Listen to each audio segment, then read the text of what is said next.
Hi, నా పేరు సత్య. నేను అవని ఫర్టిలిటీ అండ్ ఆండ్రాలజీ కూకట్పల్లిలో ఎంబ్రియాలజిస్ట్‌గా వర్క్ చేస్తున్నాను. ఈరోజు నేను మీకు ఐయుఐడి ప్రాసెస్ ఎందుకు చేస్తాము అండ్ ఎలా చేస్తామో చెప్తాను. ఐయుఐడి అంటే అసలు ఐయుఐ అంటే నార్మల్‌గా ఒక కపుల్ బిలో 35 ఇయర్స్ ఉన్నోళ్ళు ట్రై చేస్తున్నారు to conceive but not able to conceive న్యాచురల్‌గా అయినప్పుడు మనం ఫస్ట్ ఐయుఐ సజెస్ట్ చేస్తాము. ఐయుఐ అంటే ఏంటి? బేసిక్‌గా సెమెన్ శాంపిల్ తీసుకొని దాన్ని ప్రాసెస్ చేసి వాష్ చేసి fine sample with more motility అలాంటిది ఇస్తాము. దానివల్ల ఛాన్సెస్ ఎక్కువైతాయి. కానీ fertility issues in men like azoospermia కానీ అంటే జీరో స్పర్మ్ కానీ లేకపోతే స్పర్మ్ ఉంది కానీ కౌంట్ చాలా తక్కువ, దాంట్లో మొటిలిటీ లేదు అండ్ మార్ఫాలజీ చాలా గా ఉంది అవ్వట్లేదు అనుకున్నప్పుడు మనం డోనార్ స్పర్మ్కి వెళ్ళమని సజెస్ట్ చేస్తాం. లేకపోతే కొంతమందికి ఐవీఎఫ్ సజెస్ట్ చేసినా even if they want to try IUI try ఇద్దాం అనుకున్నప్పుడు కూడా మనం డోనార్ ట్రై చేస్తాము. డోనార్ శాంపిల్స్ కావాలి అన్నప్పుడు మనం పేషెంట్ దగ్గర నుంచి వాళ్ళకి కావాల్సిన క్వాలిఫికేషన్స్ అంటే హెయిర్ కానీ ఐస్ కానీ హైట్ కానీ వాళ్ళ ఫేర్నెస్ కానీ ఇదంతా తీసుకొని మనం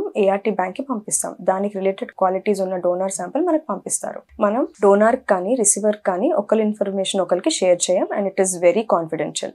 ఇప్పుడు ఈ డోనార్ శాంపిల్ ఏ రోజైతే ఐయుఐ చేద్దాం అనుకుంటున్నారో ఆ రోజు మనం థా చేసి దాన్ని ప్రాసెస్ చేసి ఈ శాంపిల్ని మనం ఐయుఐ చేస్తాము. This is ఐయుఐడి.